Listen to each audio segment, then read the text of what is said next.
I'm not a crook. I've earned everything I've got. Military-industrial complex.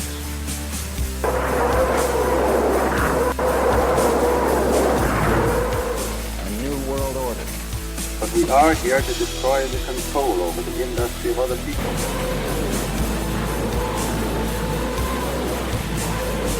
I did not trade arms for hostages. It's been time, Dylan.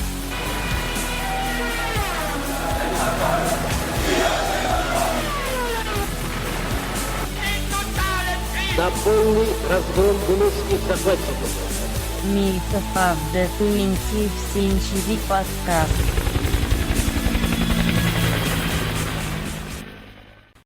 Welcome to the Myth of the 20th Century. I am Hank Oslo, and I am joined here by my co-hosts, Alex Nicholson. Howdy. And Nick Mason. Heyo.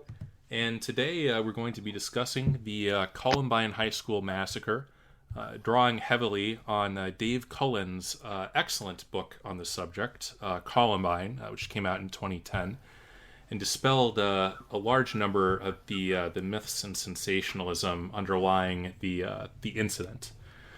But on April 20th of 1999, Eric Harris and Dylan Klebold, two high school students at Columbine High School outside Columbine, Colorado, walked in after attempting to set some explosives with several 9mm carbines and a pair of shotguns, and killed 13 of their classmates and teachers, resulting in one of the most frenzied displays of media coverage, rumor-mongering, and subsequent debunkings and cover-ups ever seen in American media events. Although it was not the first major school shooting, nor even up to that point the highest body count one, it became a synonym for the constructed phenomenon of school shootings and school massacres, and more broadly, the notion of massacre as a media event. So that's what we're going to be discussing today. I think a good place to start is maybe with the sort of conclusion that underlies all of the kind of credible primary and secondary source interpretation of this, which the consensus now exists that essentially Eric Harris was a outright psychopath. He was interested primarily in destruction and death for its own sake. He was not bullied. He had no social issues. There was not really a music connection, certainly no political connection. He was interested, and we'll get into some of the conclusive quotes from his journal and his basement videotapes, in maximum carnage for carnage's sake. And Dylan Klebold seems to have been sort of the depressive junior partner that mostly engaged in the massacre as a way of ultimately killing himself. And yet this seems to be almost 180 degrees reversed from what I seem to recall, and granted I was pretty young at the point, of the media coverage around the event. So maybe we could start and talk. We're all about this correct age bracket to have been in school while this occurred. What do people sort of remember about the event? I remember. So this is a time when we were playing Half-Life, if I remember it right. Maybe, but yeah, anyway, we were playing those game of the year. Yeah, those sorts of games. And it was on our radar, like my sort of social sphere, because we were afraid our games were going to get taken away because it was connected to Doom, and the id Software game Doom, which at that point was seen as like extremely primitive, but somehow Doom was sort of blamed partly for the massacre. So I just remember it within that context, and my friend calling me up somewhat like frantically, but also like with a morbid fascination for what had happened. and saying like, you know how they do those school shootings? And I was like, yeah, sure. It's like, well, there's a new one that takes the cake, and they're blaming Doom, as though anyone would still be playing Doom in 1999. And anyway, that's it. Then it spiraled from there. Like they blamed like various sort of cringy 1990s music acts like Marilyn Manson and Nine Inch Nails maybe, and they blamed the also cringy or equally cringy goth movement of the 90s. I remember that, and there was sort of an effort subsequently for people, at least in my school, to sort of signal that they were not a school shooter, and that those sorts of things became like less common, I guess. Yeah, Nick, do you have any recollections of? I'm a bit younger than you guys, and so I have no meaningful memories of like what happened in 1999. However, obviously, like probably many people from my age bracket, the main benchmark for Columbine is of course Michael Moore's documentary. I mean that was kind of like it was more it's kind of interesting because I probably am more influenced by the media circus, the reaction, the propaganda and all of that than I am by the actual like emotional or psychic trauma or interest in the actual events as they happened. So I would a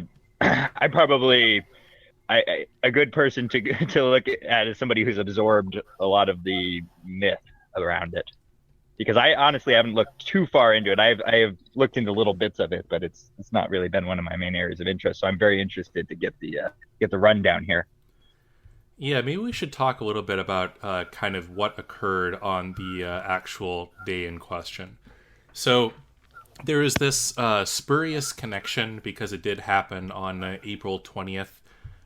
There was this esoteric Hitlerist interpretation that it was meant to coincide with Hitler's birthday, and they were Nazis and they were targeting non-whites, none of which was true. It was originally scheduled in advance for April 19th, but their friend who was supposed to procure them ammunition, because of course they were both under 18, they could not legally buy ammunition. Eric was actually just over 18. He just didn't remember or sort of figure out that he could, just as a minor irrelevant yes. detail. Okay.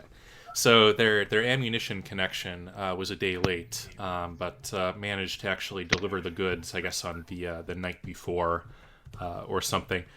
So they're...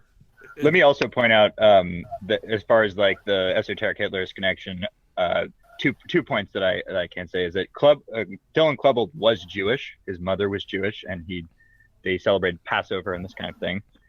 And they were friends. In their trench coat mafia was a Hispanic her name was Alejandro, and the media covered her as Alex, right, minimizing her as a.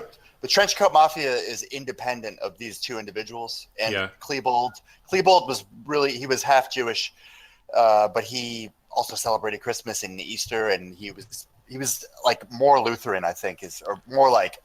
Yeah, it was one of these like really not religious, like Christmas and Easter mixed with like Passover and Hanukkah type, like, everything kind of lukewarm. That was the impression I got. But their plan was, in honesty, like from a objective perspective, and from the evaluation subsequently of the FBI and local cops, a very well thought out plan, which thankfully they were not able to execute on. They had been designing and playing around with explosives for quite a while, for about a year before the event, and had constructed several pipe bombs.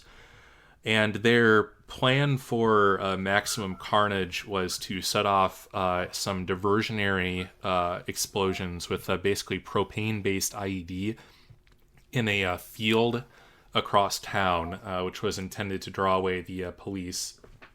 And then they had placed 3 or 4 propane-based IEDs in the cafeteria The objective being to detonate them simultaneously at the moment where they had calculated that there was maximum traffic in the cafeteria at 11:17 a.m., which would have resulted in the maximum level of casualties, probably well over 500 people. They were explicitly aiming to top, as they put it, the Oklahoma City massacre. And then as people started fleeing, their intention was to shoot at them as they were fleeing from 90-degree intersecting firing lines outside of the main exits and go out in a blaze of glory. What actually happened was... wasn't there a... Sorry, Hank, but wasn't... maybe I got confused reading the book, but wasn't there a second... They'd originally intended for there to be a second round of attacks, so after the EMTs and fire department had arrived. Right. So they had planned to attack the after they were done with the initial attack. There was going to be a second retreat to their cars and then a last stand from there as they massacred the EMTs and such, and set off. I think they may have had a second cache of explosives in their cars as well. Yeah. Which is, this is not that far from the approach that, for instance, was taken in the Bataclan shooting, or one of the other sort of higher agency Al-Qaeda attacks, actually. But what actually happened was all of their large propane-based IEDs fizzled. They noticed this. They discovered nothing was happening. And so they just ended up shooting one cluster of, I think, 7 or 8 or so people, and then a few other random people as they sort of stalked around the school. There did not seem to be a attempt to actually shoot as many people as possible. And then ultimately, after having shot 13 people, they both shot themselves in the heads. So this was not really a school shooting. Like usually in the construction of like a school shooting, there's this idea of this phenomenon of like beta male rage or something, or like a targeted attack or a random shooting attack. This was intended to be a bombing with the shooting as a secondary element that, thankfully did not work. And then they kind of, aimlessly followed up with a fairly low agency rifle attacks. I have a question, Hank. So would you say, it might sound kind of weird, but would you say that their attacking of their school was in some ways incidental? Yeah, it was. And they make this point in their journals, mostly in Eric Harris's journals. They're like, his journals are insane. They're literally insane. I'm going to read some quotes from them. He dubbed his journal the Book of God. Quotes, "I feel like God. I am higher than almost anyone in the fucking world in terms of universal intelligence. Natural selection, uppercase, exclamation marks, etc. God damn, it's the best thing that ever happened to the earth, getting rid of all the stupid and weak organisms. I wish the government would just take off every warning label so then all the dumbasses would hurt themselves and die. I lie a lot, almost constant, and to everyone to keep my own ass out of the water. What are some big lies I've told? Yeah, I've stopped smoking. For doing it, not for getting caught. No, I haven't been making any more bombs. Isn't America supposed to be the land of the free? Like this is and then to conclude that if I'm free, why can't I deprive some dumb shit of his possessions? Natural selection, he should be shot. Like these like insane rants, and then his details of his plans. Like he literally like wanted the world to end ideally, and lacking the ability to literally kill everyone on the planet, he picked the largest and softest target that he had access to. But there's these like obscene sketches of like other possible like mechanisms that he could have had to potentially kill even more people. Like he discusses like maybe they could hijack a plane or like, you know, cause an asteroid attack or some plague or something. Like, so very unhinged. He had these fantasies of like a sort of have you seen the movie The Road? Yeah. I almost feel like that's well, you get the idea, like just a lifeless plane of like, you know, no life. Like he had this ideation in his mind, if I'm using that word correctly. Like instead of suicide, he was obsessed with like an absence of like cosmic death. Yeah. Yeah. He wanted to like walk the earth, like a bone dry earth, as like the only being. And he had these like self-indulgent, narcissistic, I guess that's redundant, chat room. Remember, this is the 90s when people would go into chat rooms and chats with like girls who he actually was pretty successful with, telling them about like his fantasy of like this bone dry earth. Really dark stuff. Have you ever seen the movie Heathers? Yeah. No. It's kind of when you say he was good with women. That's kind of what Christian Slater, you know, that was his character in that film. He was, you know, one of the first scenes of that movie. He pulls a gun on someone in the school. It's very Christian Slater in that way, yeah. Because Christian Slater is like what was he? He was like a hunk from the 90s, right? Yeah, and in the movie, it's got the long coat and everything, and and his goal is, of course, to blow up the school. This has had a big effect. We'll get into the pop culture stuff a little bit later, because that's the part I wanted to get into. But I had one question for Hank. So you would say this is kind of Eric's show. Dylan was along for the ride. Absolutely. Is that correct? Yeah. All right. So Dylan, a couple of years before the massacre, he, like, after the fact, is diagnosed as kind of this classic depressive personality. Like, a lot of the times of this manifests in homicide once they get a little bit more agency. So, like, this is the husband who, like, shoots himself to, like, splatter his wife with blood or something. It's, like, passive-aggressive suicide, or, like, murder suicides, where somebody, you know, loses their job or something. And so they, like, kill their entire family and blow their own brains out. Yeah. Ayn Rand talks about this sort of suicide in Atlas Shrugged, if anyone remembers that scene. Yeah, he has a quote in his journal, thinking of suicide gives me hope that I'll be in my place wherever I go after this life, that I'll finally not be at war with myself, the world, the universe, my mind, body, everywhere, everything at peace.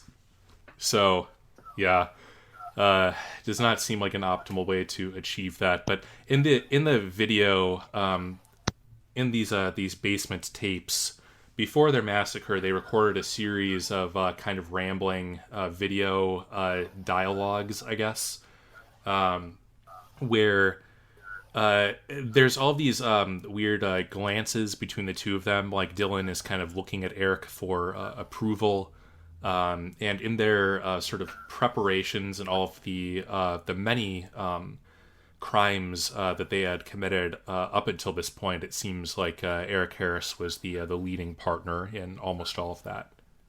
Maybe we should talk about their criminality. I mean, I think that's a fascinating sort of fact about crime, is that those who commit, you know, commit crimes like shoplifting, breaking and entering, like sort of not non-violent crime, I guess you could say. That's a powerful predictor of other crimes. It's not like criminals specialize. Like, this is something that the New York City police, you know, made great use of in their sort of general harassment of low-level crime in the, you know, under the previous regime.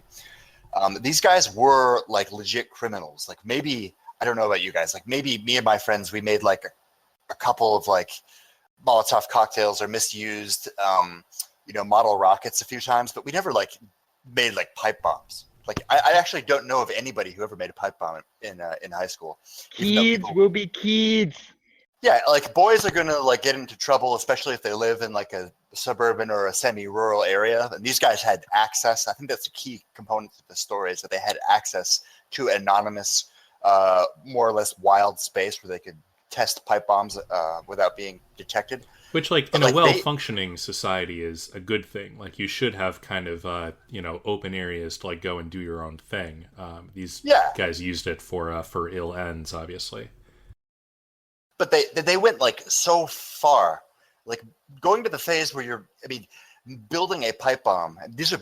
We should also say that Dylan Klebold, in particular, was extremely intelligent. And Eric Harris was also quite a smart kid. But making a pipe bomb is really dangerous. Like, if you don't know what you're doing, we talked about this in the left-wing terrorism episode. Yeah, bombs are easy. Not blowing yourself up with them is very difficult. So there's an extreme recklessness at hand here. But I don't know, Hank. I'm rambling. Maybe do you want to talk at all about their crime? I have a few questions on their background. So could you say a few things on the relationship between Eric and Dylan? And can you say a few things on the family situation of both of these kids? Their family situation was not bad at all. I don't think that there was anything particularly noteworthy about it. One sibling apiece. I think they both had brothers. Yeah. I don't recall that. There was... once their parents, because they had both been arrested repeatedly for various things, once their parents started to get wind of, what in other contexts would just be kind of like unusually maybe severe teenage hijinks, but nothing that's kind of unheard of, they actually cracked down, and they put them both on curfew, and at one point, they were basically on parole on this diversion program, and they were so impressive to their parole officer that she actually graduated them a month early. She thought that they were making great progress, and they were very adept at deceiving their parents. They write about this in their journals, about how they would do, this textbook maneuver of the partial confession. So when you're caught with alcohol, they would be like, yeah, well, I tried it because everybody else is doing it. I know that was bad and I screwed up, but I didn't really like it. And don't worry. Meanwhile, you're well, I tried making some pipe bombs. All the cool kids at school were making pipe bombs. Yeah, exactly. And so their parents, honestly, they were in a terrible situation. I would not put any blame upon their parents, actually. They seem like more victims than anything else. The art house film by Gus Van Sant called Elephant, that was a very, very loose adaptation of the Columbine incident. Yeah, that film portrays them as homosexual lovers. Which is not at all accurate. No. They had both had girlfriends. They were both successful. The prom was 2 or 3 days before the massacre. They both had dates. They both went in groups. So I mean, they were just absolutely not homosexuals. They had jobs. They worked at the same pizza joint. Right. Together. And one of them made a pretty good wage. I think he made $9, $10 an hour, which in $1999 is pretty good for a high school kid. Right. So, back to their criminality. They had been arrested for breaking into a van in the middle of nowhere that was loaded with AV equipment, I guess. And they had gotten caught by some local cop or something. Who saw them with a big stack of AV equipment in a park. They were arrested and charged with felonies and put into this diversion program, which required substantial amounts of supervision, good grades, restitution, all that stuff.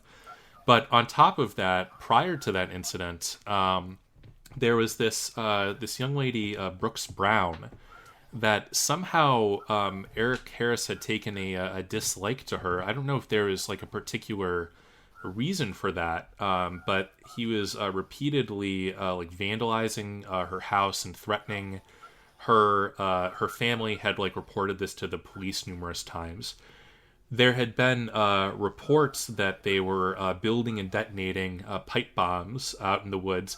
And in fact, there was a search warrant that had been filed that was ready to be executed that was sat on for a period of months. And then after the massacre, the local sheriff's department tried to cover up this fact that they, potentially could have unwrapped the entire thing.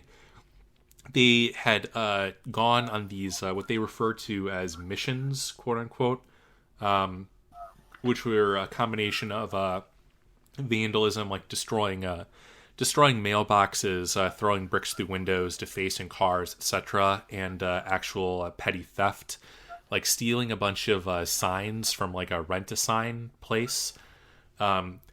This is all stuff that's kind of not like, obviously there's no real point to any of this. Like, it's not like they're actually stealing something valuable or like trying to like accrue resources for some reason, or even like some legitimate like personal enemy or some like tiff or something. It's typical. I mean, it's an extreme form of typical male primate behavior at like a young age, where monkeys do this, humans do this. Yeah, when I was a kid, we stole some canoes. We didn't do anything too crazy, but young men do this sort of thing. But right, yeah, I mean, this is the sort of thing where like there's an alternate ending to this, where Eric's parents were very invested in his life, and they were trying to get him to think a little bit more about his future.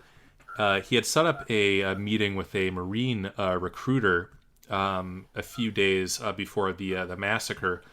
And there was an outstanding question of whether he would be admitted because, of course, he was on antidepressants at the time, Zoloft and then Luvox, which is now discontinued. But they were waiting for the call back from the Marine recruiter to let him know if that was a deal breaker. And ultimately it would have been, but he did not know that at the time of the massacre. But there's an alternate path here where Eric joins the Marine Corps and becomes a highly decorated soldier, let's say, in the Iraq War, where psychopathy maybe has a productive outlet. So, I mean, there were of course like warning signs. There was criminality. There was stuff to indicate that these two were problems, but I don't think that there was like undeniable evidence, given some of the specifics that were known, that was like, these guys are definitely going to do something. Like they were sort of uncommitted, I guess, until the end. Although they did in a lot of their class assignments, there are these like grotesque descriptions of like executions and massacres, and descriptions of like battle scenes with very macabre imagery as well, which a lot of the teachers found concerning enough to talk to various counselors about. There just an enormous number of red flags, but like, not everyone with huge numbers of red flags ends up killing a bunch of their classmates either. So not upstanding guys. But walk us through the how the shooting actually went down, rather than just the plan. Well, we did that a little bit earlier. The bombs failed, and so they wandered the school. They shot one batch of people. Didn't most of the killings take place in like the library? Yeah, that was where they had originally stashed, they had stashed their bombs in the cafeteria. That they had shot, the majority of their victims in one batch in the library. Now there's the case of the guy. His name is escaping me right now. He's the guy who took one pellet of buckshot to the brain, and then he fell out. He climbed out through the window, sort of climbed/fell onto the SWAT team's van. It was Ian, if I'm remembering that correctly. Ian, someone. Yeah. But so do you want to get into the police response? Yeah, let's do that. So this this guy, this poor guy, Dave Sanders, was a teacher at the school, and he sort of... And a girls' basketball coach. Right. That was his big thing, and he was a very popular and beloved teacher. So he had been shot at one point, and managed to get back into a room which they had barricaded.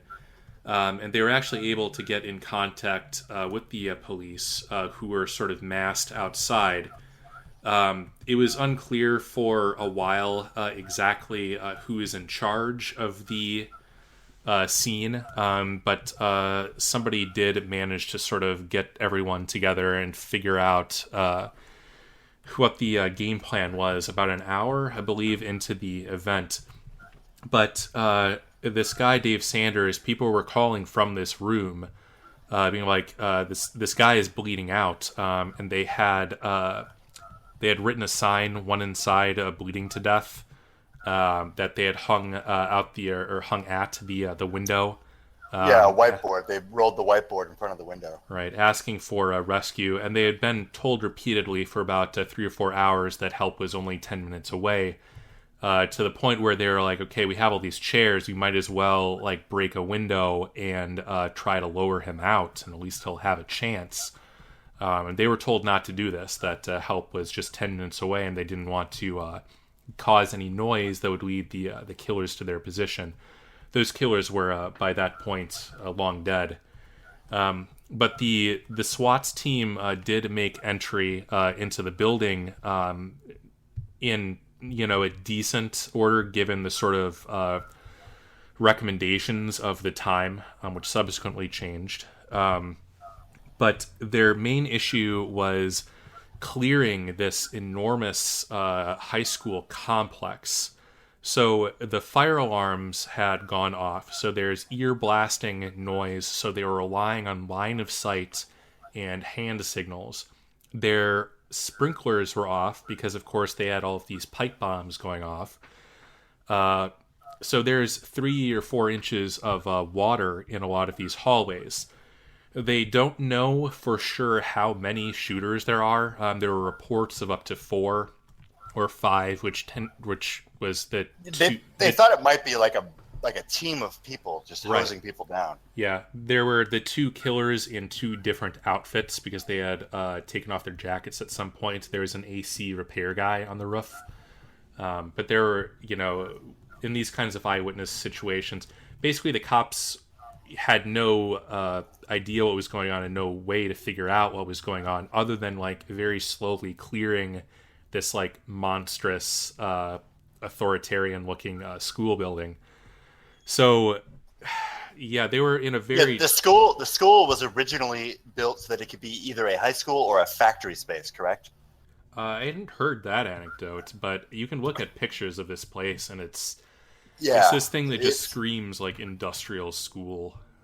It was basically the entire school was it was a huge open space so that they could build a factory in it if needed, and then they had dividers set up basically to create the most of the rooms in it, sort of just to give you an idea of what you're dealing with. It's a very industrial. It was an industrial space, just reconfigured for a high school. Maybe we can talk about this later. There's a white flight component, and that's why it was uncertain how many people would be moving to the Littleton area to set up. I think it was Littleton to set up this school. But let's continue. I'm sorry to disrupt you, Hank. Oh no, we can jump in at any time. Is it still in operation, by the way? Yes, it is. They had gutted a lot of the interior. They had rebuilt the library. There's a memorial there, but it's still. Last time I checked, at least of 2010, it was still in operation. It's still on Google Maps. Right, and it's a very schools are expensive apparently, so why not? But there's this one particular anecdote that kind of brings together a lot of threads. You might have heard after the massacre, there was this anecdote of this Cassie Bernal young lady who was shot did die in the massacre. The story was that one of the shooters had asked her in various versions of permutations, do you believe in God? To which she said yes, thus like the book and movie and inspirational Christian song and etc. She said yes, at which point she was martyred for her faith. This is sort of turned into this is a fairly heavy evangelical area. And a lot of she was from an evangelical family, and it had, I guess, some sort of like a rough or disruptive childhood, and had some sort of born again moment prior to being killed. And she's turned into this sort of martyr figure who literally, confesses her faith and is shot. Unfortunately, none of that actually happened. Eyewitnesses report that she was killed almost immediately in the library without warning, certainly without any sort of conversation. There was a different girl, Valine Schnurr, who was wounded and had actually a similar exchange with one of the killers, where he asked her, do you believe in God? She said yes, and he sort of wandered away. And the dynamic that you saw was that this Cassie Bernal lady was turned into a Christian martyr who is, used for sort of purposes of like giving the event some sort of meaning, or like driving a sort of belief that there could be like a refuge in religion or something. The evangelical heresy, they're based, but they're very big. They're very big in the Colorado Springs area. So that's south of Denver. We're basically talking about the Air Force Academy in that area is notorious for being basically Colorado Springs a Christian Bible College. School. Yeah, is the Air Force Academy. But anyway, so the evangelicals. I'll try not to use the H word. They were, of course, they use this to try to promote their particular religion in a disgusting way. Actually, I think. It was not solid behavior, particularly because when this Valine Schnurr lady had her story come out, people alternately. She was sort of treated as a imposter, even though there were numerous. And she was not trying to claim any fame for herself. She was just trying to sort of relate events accurately. Recover from her gunshot wound. Well, that too. She probably was like in shock, Right. She's not going to be. But she was sort of scorned and treated a little bit rudely by the same community because, of course, she was not a Christian martyr. And that was one of the odder sort of bits of cultural minutiae to come out of this event. You can still buy that terrible book, She Said Yes, a story of redemption or what have you. Oh my God, really? Yeah. She said yes. That sounds like some sort of feminist, approval to continue the courtship ritual. Yeah, if only. So there was also this connection. So one of the things that you saw after the massacre was immediately the Denver Post, which is a fairly well-regarded newspaper, is on scene, and the entire national media sort of descends upon the town a few hours later. And what happens is, because you have all these kids running around, some of which have seen stuff, some of which have heard stuff, some of which have heard things secondhand, what happens is the news media will interview one of these people. They'll get some sort of rumor or secondhand information. They'll put it on the TV as fact, and then some other group of kids watching the TV suddenly, also remembers having heard or seen or heard of the same thing.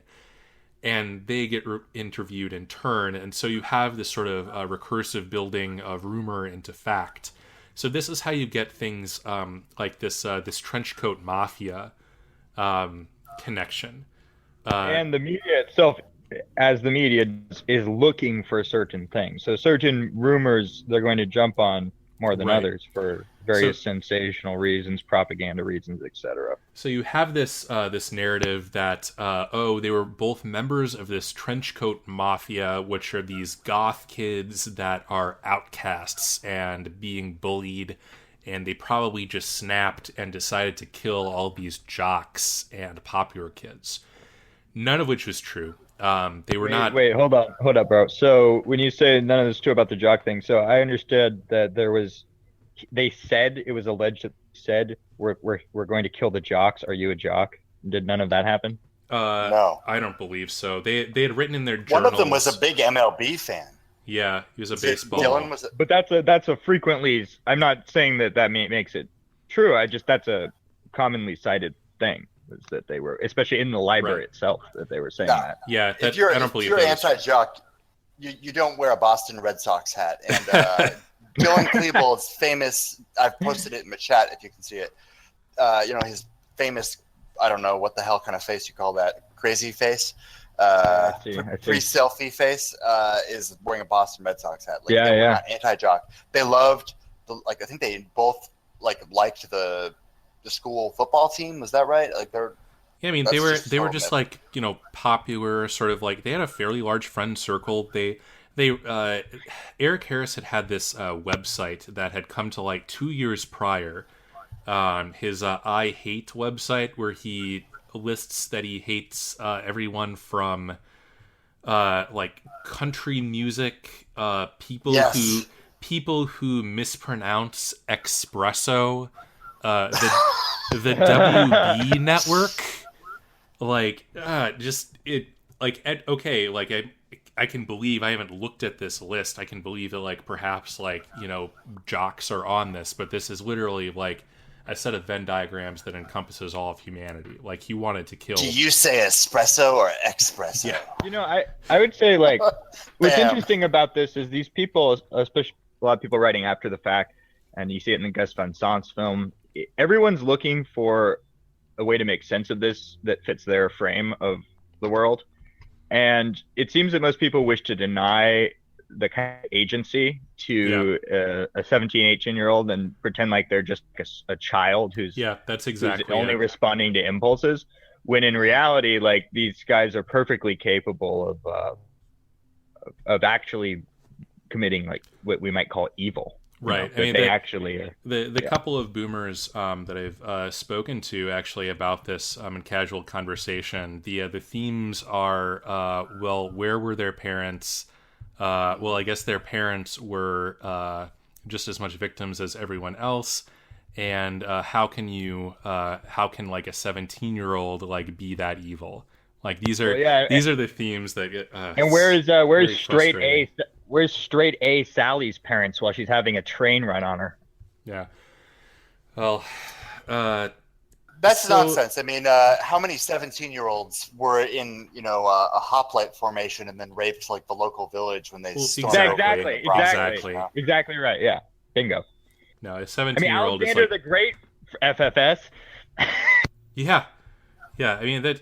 You're perfectly capable at that point. You might not be making the best decision, but you're capable of exerting your decision making capacity and being responsible for your actions and displaying empathy to the extent that you have empathy. You're basically a fully functioning human being. I mean, this was an act, as you've described. This was an act of will. I mean, they planned this. This wasn't an impulsive, emotional thing. Let's be clear. This was not somebody who snapped. And this trenchcoat mafia fantasy, they were basically an unrelated group of people that were kind of just quasi goth fashion enthusiasts. I don't know how many people are around to see late 1990s fashion, but it's. It leaves something to be desired. It was heavy on the trench coats, the dusters, the flannel shirt. Right. Like the unbuttoned flannel shirt, the parted, black the parted lipstick. hair. Like, where's all the black lipstick gone? Like, just washed out to sea by this point. And they had kind of like been in the same social circle as like a couple of these guys, but they were in no sense sort of like part of some scary trench coat mafia.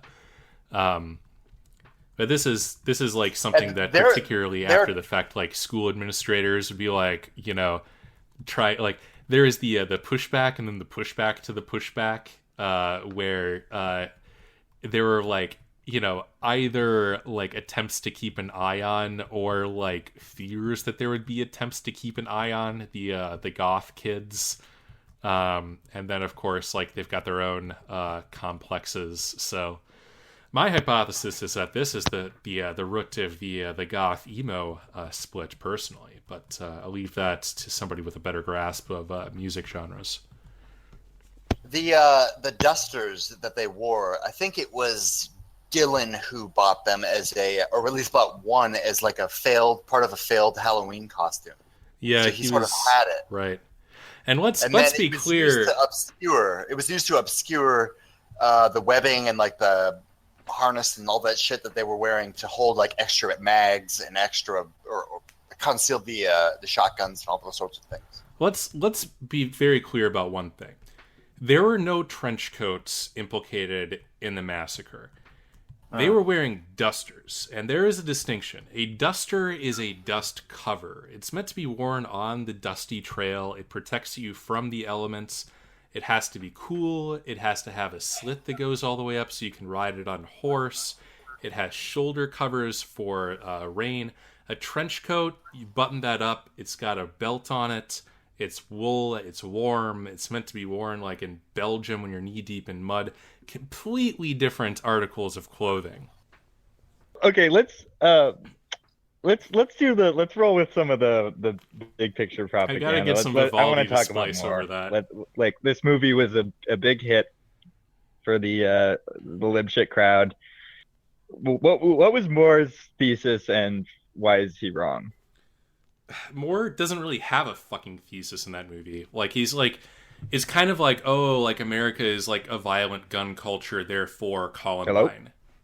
Hey, and Canadians have lots of guns, but no real problems. But we have a whole bunch of gun deaths. But like America is racist, so like therefore we have more like gun crime. Like it's like an aesthetic work, but it's completely incoherent. Like I don't think that there is honestly a explicit thesis in the damn movie. Well, I guess he doesn't really set out to try to explain what went on here so much as to implicate guns, right? I mean, and particularly gun shows. That's the main thrust of the film. It's been years since I've seen it. I mean, okay, so he does this juxtaposition. I really think Michael Moore, like Roger and Me was decent, but everything since then is just an exercise in really like it's offensive that anyone would take it seriously the way that he just like tries to make an argument through juxtaposition. Like, okay, so there's a large defense establishment around Littleton because it's near Colorado Springs. Like, okay, so like why don't I just juxtapose these? Oh, like, well, they're making bombs over here and there's school shootings over there. You do the math. Like, that's insane. Like, that doesn't make any sense. And the only way that makes sense is just kind of like a generic scoffing reflex because you just like don't like both things. Like, I don't get like what this is supposed to be other than like a layering of stuff that his particular social sector doesn't like and like an attempt to kind of loosely connect it with aesthetics alone. Were they on drugs? Like psych drugs? Eric Harris was on 2 different types of SSRIs, I think. Well, he was switching. He had been on Zoloft and had gone off of that to go on Luvox. And supposedly when he had died, he had a full dose of Luvox running through his system. He had fully tapered onto that. There is this. It's not even a hypothesis. There is a documented connection between antidepressants and suicide. You can, if you know anyone who has a prescription, or I guess you could just go to like Merck.com or whatever and look it up. It's on the warning label. Independent. And this is important. This is a really well-established result, and it's independent of being somebody who's a candidate for SSRI treatment, someone who's depressed. So they use like instrumental variable studies. They use, well, that's the only one I'm familiar with, but they do find ways of basically simulating random assignment and these sorts of things. And it's pretty well established. The best guess that anyone has as far as the mechanism, because it's counterintuitive, right? Like if you're less depressed, which is the point of the medication, you should be less inclined to kill yourself. The thesis is that like, so there's the kind of underlying depression, and there's sort of the lack of agency, the like anhedonia aspect. And the thesis is that maybe the antidepressants, because the effect particularly seems to appear early in your dosage cycle, perhaps the antidepressants basically give you just enough agency to still be sad, but be willing to do something about it. That's the best sort of layman's explanation that I've heard. Which is, I mean, well, it makes. I've also heard that it makes you. I've heard that it makes you sort of like okay with whatever happens, which may or may not include killing yourself. On an intuitive level, you become depressed for natural reasons. There's some way in which you're not reconciling your internal state to the external world, and what happens is when somebody is on drugs, they become contented with things that they otherwise should not be contented with, and in the extreme, that would be like, you know, doing things that should make you feel bad, like ruthlessly murdering your classmates. You're just, you know, walking through roses. And that's sort of. Does anyone have a particular direction they want to take this? Because I have a sort of just a lament I want to give at some point. Go for it, man. It's relevant to roll, man. So, you know, I think I said this in the chats leading up to this episode, but there's nothing at all redeeming about this episode. It's just pure brutality and murder of like, I don't want to sound like, I don't know, mopey or like saccharine here, but like beautiful Americans. Like these people didn't do anything wrong. They were completely like, this is like the end of like the ideal America, not even the end, but I mean, America was already screwed in 1999, but like this was, look, let's just be frank, like this was a white high school. These kids were good kids. Like they didn't have, there's no reason to kill them. They were not out on Utøya meeting up with their socialist commie friends in Norway, you know, and then Anders Breivik rolls up and like murders them, or like, not that I endorse Breivik, but like at least there's a political agenda there. You know, they weren't working for the federal government, and I do not endorse any sort of violence at all, you know, fair trials and obeying the law and everything, but there's nothing here. It's just murder. Like it's Jack the Ripper. It's just some terrible savage event. And literally it's nobody. Not even. Yeah. I might sound and it's a bit not like Bataclan. Like just one last rant, please, if you'll indulge me. Go for it. The Bataclan. At least the Bataclan event advanced the point where the French would not endure another jihadist attack. At least Nice, the Nice truck attack, advanced the point where the French would not endure another jihadist attack, ostensibly. But that's not even here. There's no religious angle. There's no racial angle. There's nothing. It's just murder. It's nihilism. I may sound like a bit of a bleeding heart on this one, but this is a good pivot into Natural Born Killers. Is I would say that in a way that this is violence, the violence of America coming home to roost, and not necessarily in the sense of moral culpability, like they're slaughtering Serbs and they're slaughtering Iraqis or what have you, but it's the Americans are very disengaged from the violence that goes on in this world, and that was the subject of Natural Born Killers. On the one hand, they don't treat it seriously, they don't take it, they have a hard time processing the reality of it, and yet they indulge it in film, in television. That's the kind of, if it bleeds, it leads. there is this culture of violence in America, but also an unreality to it.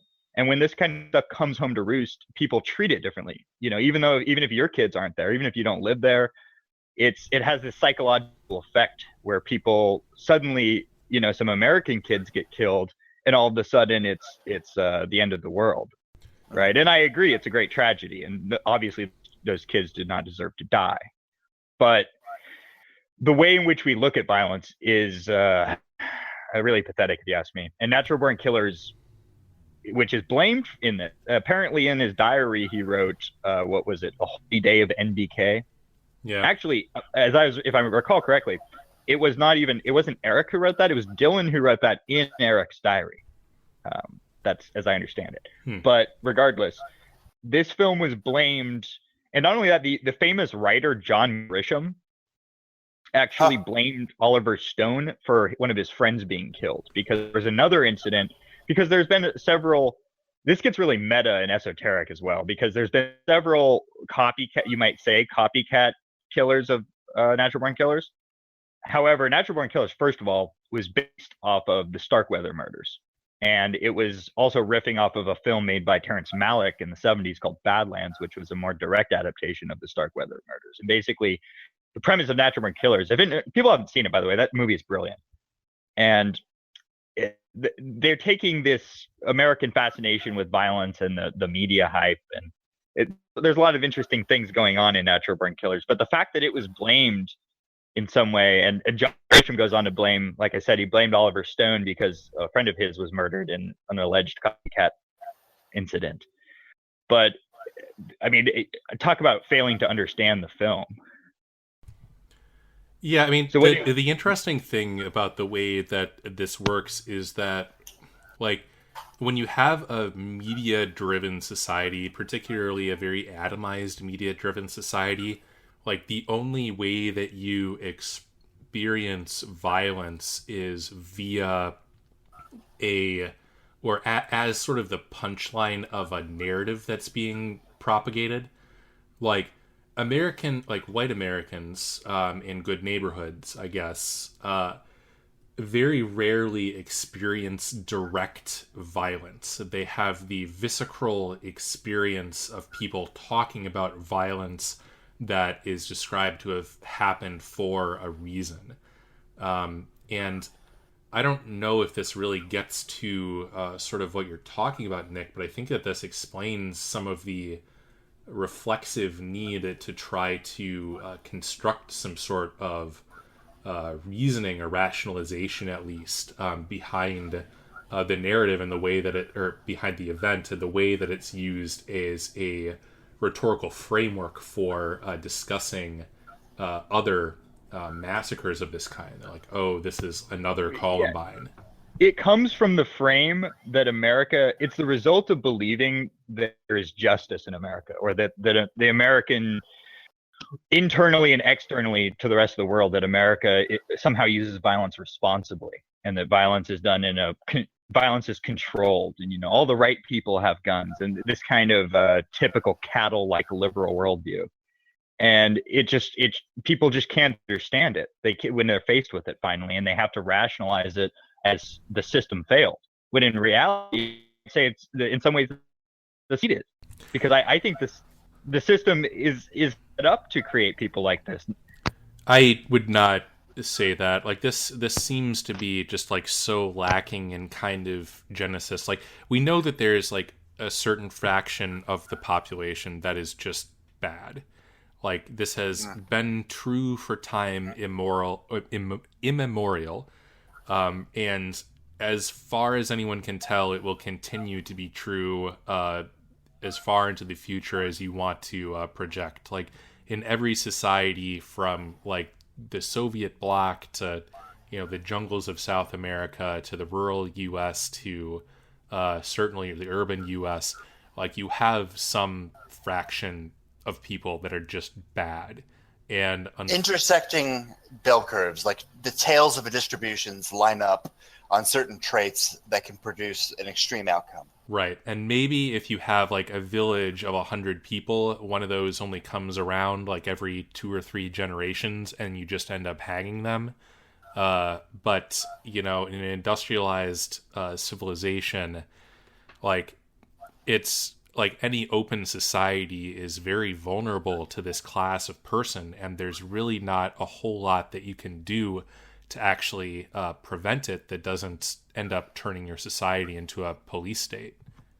Yeah, and let's just throw this out there. So, like, some people are going to try to no one who's going to be listening to this will try to do this, I imagine, but some people are going to try to make a gun control argument out of this and say, like, oh, well, only 13 people were killed and they had the assault weapon, so-called assault weapons ban in place during this period. But in Nice, in France, one man killed 83 or 86 people about a year and a half ago, 2 years ago. Yeah, they didn't need any guns. Like, honestly, 80 people. If Eric Harris and Dylan Klebold had spent like a little bit more time like working on their fuses, the body count would have been 500 people, and they wouldn't have needed any guns at all.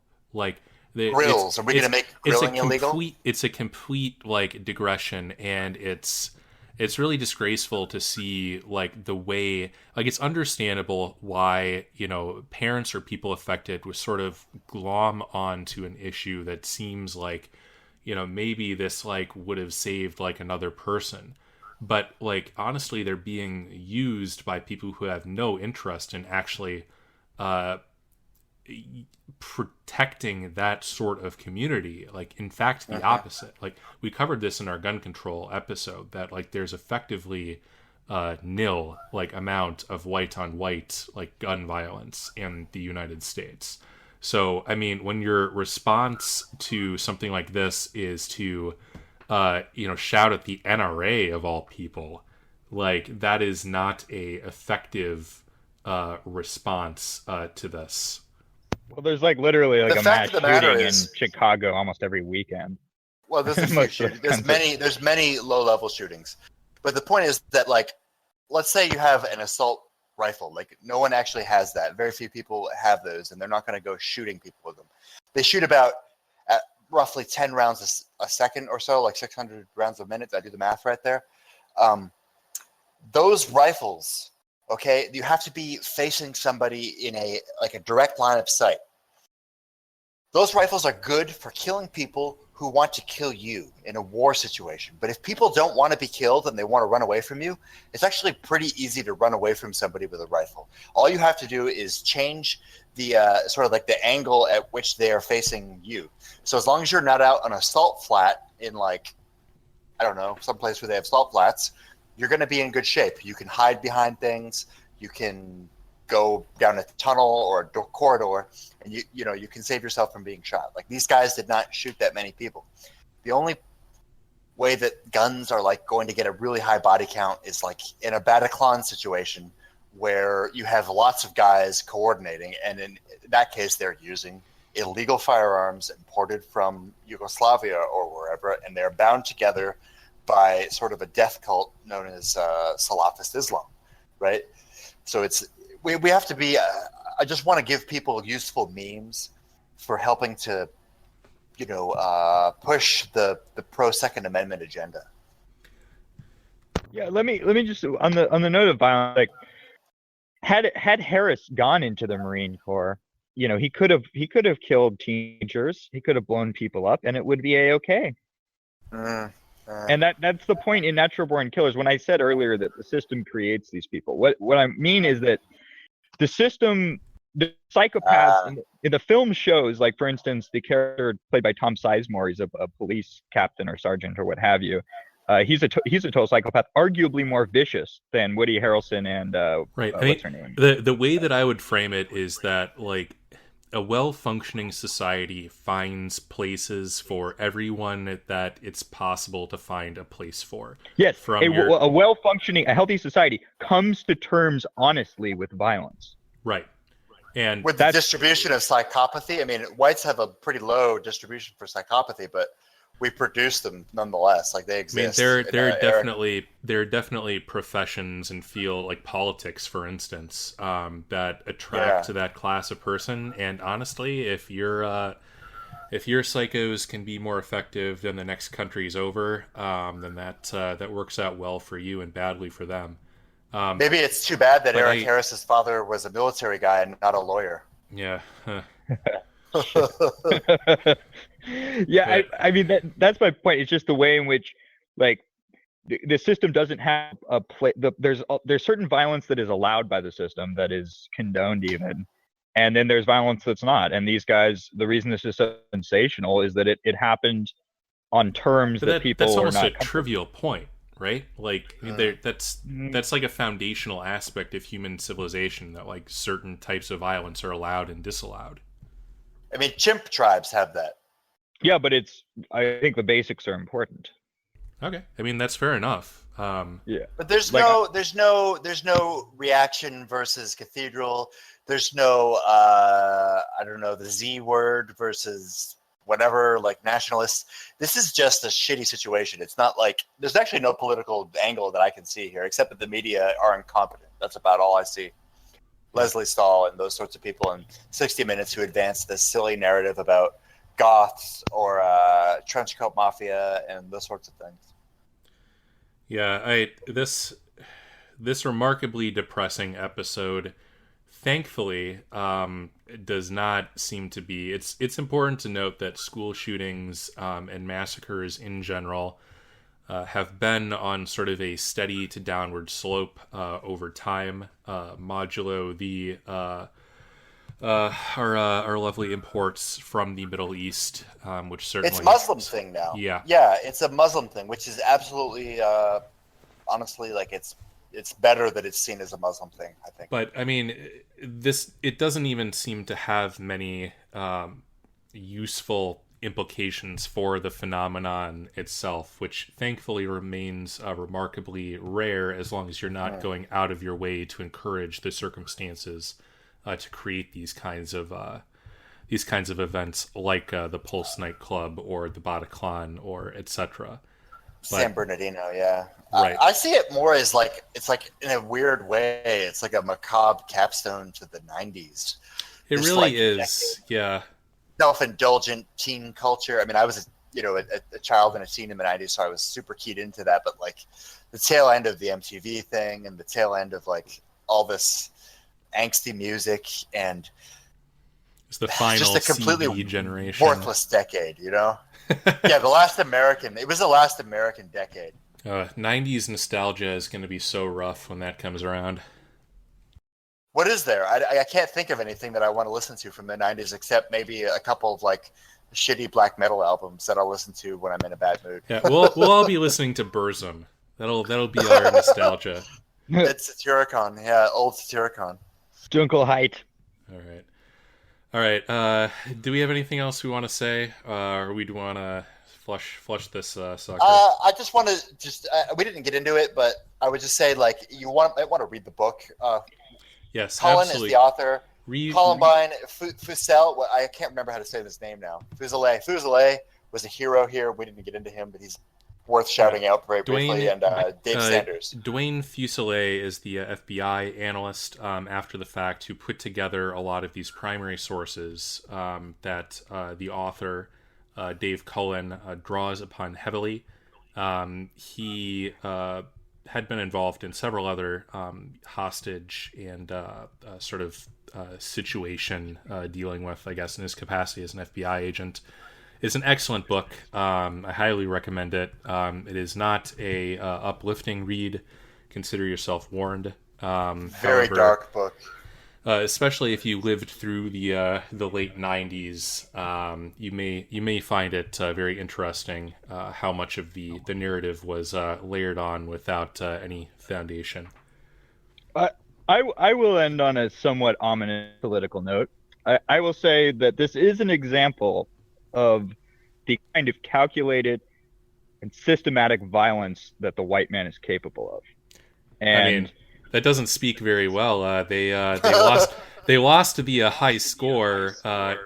For people whose job or whose mission, high score. For people whose mission was to like end humanity as close as they could, like they were beaten subsequently by like the Asian guy at Virginia Tech and the Muslim dude I get at it, Pulse. but I'm talking about the mind, the like jarring about this whole story was the mindset that they were engaged in. And if you fast forward to the current year, well, you're going to get with the kind of shit that they're pushing onto young white men, you're going to have some you're going to have some dropouts. You're going to have some more Dylan Root type situations. I don't think that's what these guys were, though. No, that's not my point. That's not my point. I'm not saying that's what they were. I'm saying it's You're just saying they have the capacity for it. Yeah, exactly. I'm saying that But we condemn all forms of violence. We condemn, we denounce. But I'm just saying that violence has always been with us and will always be with us. And no matter how pacified and feminized the society becomes, you're going to have people who do as has always been done, Bronze Age style. All right, it's going to happen. On that uplifting note, please everyone stay safe while you listen to another episode, hopefully next week, of Myth of the 20th Century. Love your children and teach them well. Yeah, hug your kids, everyone. Have a good weekend. Do you know that the day that Columbine happened, the United States dropped more bombs on Kosovo than any other time during that war? I do know that, and I think that that's really ironic, that nobody said, well, maybe the president had an influence on this violent behavior. No, because that's not the way the media wants to take it and spin and turn it into fear, because then you're watching television, you're watching the news, you're being pumped full of fear. There's floods, there's AIDS, there's murder. Cut to commercial. Buy the Acura, buy the Colgate. If you have bad breath, they're not going to talk to you. If you got pimples, the girl's not going to fuck you. And it's just it's a campaign of fear and consumption. And that's what I think that it's all based on, is the whole idea that keep everyone afraid and they'll consume. Mm-hmm. And that's really as simple as it can be boiled down to. Right. If you were to talk directly to the kids at Columbine or the people in that community, what would you say to them if they were here right now? I wouldn't say a single word to them. I would listen to what they have to say, and that's what no one did.